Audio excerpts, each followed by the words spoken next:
What would that do if we did get a Democratic majority in the House? And what would that do to shape Lansing in the next 4 years? It would, the biggest thing it would do is it would give, if Mark Schauer is the next governor, it would give him an ally. I mean, it would give him a tool to start working with. I am very fearful, in fact, of the idea that you'd have a Democratic governor and an entirely Republican legislature. I think that results in a stalemate that would get us nowhere. And I think Republicans are as responsible for that as the Democrats would be. I mean, getting them to work together, I think, would be an enormous feat. You know, if Rick Snyder is the governor and you get a Democratic House, that also gives him an ally.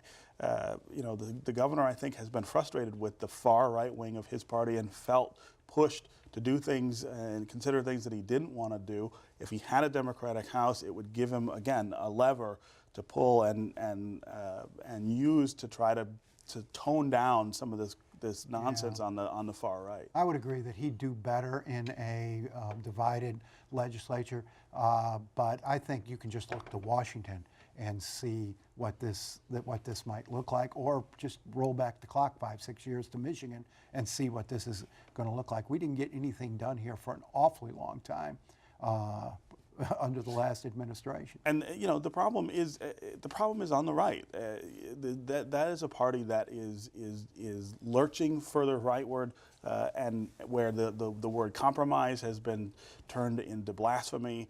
You know, if we get a Democratic governor, we're going to need them to stop that kind of politicking and start governing. You look at the Democrats in this last legislature, they voted no on almost everything. The problem's not just on the right. The problem is each party bunkers down.